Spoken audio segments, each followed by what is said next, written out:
Hello guys, magluluto tayo ng pork chop. So dito meron na akong pork chop at saka garlic. So lagyan na lang natin ng baking soda. Nilalagyan ko ng baking soda guys kapag nagmamadali ako para mabilis siya lumambot. Kunti-kunti lang. Yung kasya lang talaga siya sa pangdampi-dampi. So para hindi kayo mahirapan mag-divide, i-divide nyo na sa lalagyan. Kumbaga, yung isang lalagyan para sa isang side. Tapos, isa na naman para sa isang side. Kasi hindi pwedeng magsobra, guys. Dahil mapait. Mapait ang effect ng baking soda. Pero kung tama ang pagkatimpla mo, hindi siya mapait.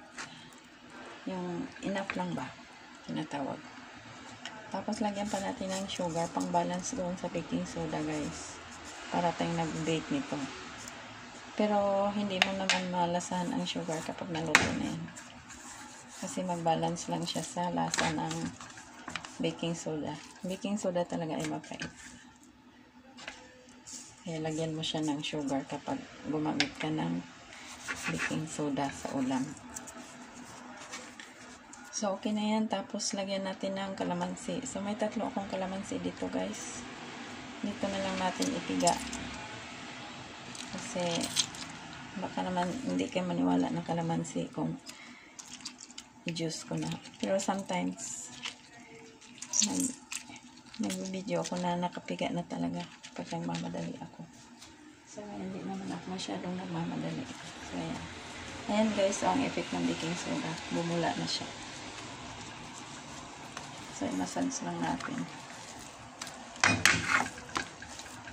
Pag nagmamadali kayo, yung madali na luto, pwede gumamit ng baking soda. Pero kung gusto naman ano lang, hindi ka nagmamadali, huwag na.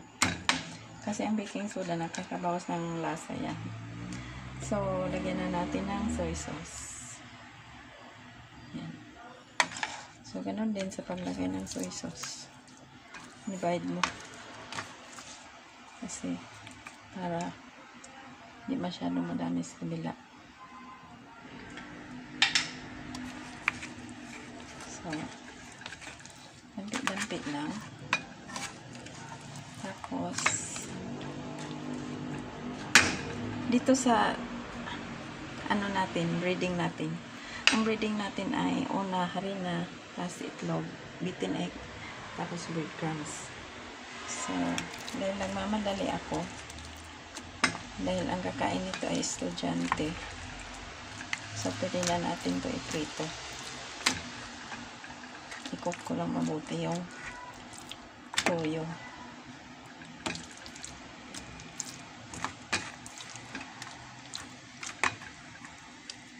I-cook ko lang mabuti para kumapit. So, ilipat na natin dito. Itong harina ko, guys, meron yan siyang magic sarap. Kunting asin at kunting paminta. So, i-dredge na natin sa flour. Sorry, guys, hindi ako nagontis. Kasi, hirapan ako doon. At saka, yung maingay nga siya. Kumagasgas. So, after sa flour, punta tayo dito sa beaten egg. Sa beaten egg tayo. So, na-dredge na sa flour. Dito na tayo sa beaten egg. Sorry guys, maingay ang lugar namin guys. Malapit kami sa Robinson's Magnolia Highway yan. So, ilipat na natin sa breadcrumbs. Yan. I-press nyo lang guys para makakuha siya ng maraming breadcrumbs. Pero kung ayaw nyo naman ng maraming breadcrumbs, halimbawa low carb diet kayo, konti lang. Itong kakain ito na estudyante, hindi naman siya nagda-diet. Kaya, at saka hindi yan makain ng rice. So, ito na yung pinaka-carbon niya, ang breadcrumbs.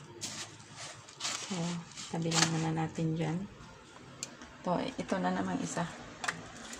So, the same procedure lang guys.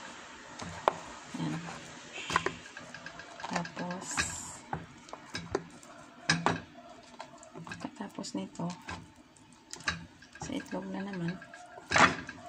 And then, doon sa breadcrumbs. Tapos, iprito na. Sorry guys, sa ingay guys. Kasi uneven. Maliit lang kusina namin kasi guys. I wish makagawa kami ng malaking kusina. So, lipat na natin sa breadcrumbs guys.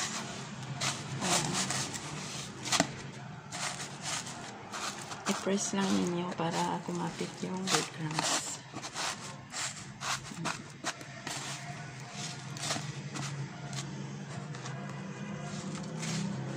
So, mag-init lang ako ng mantika tapos iprito ko na. Tapos pakita ko sa inyo ang finished product nito guys.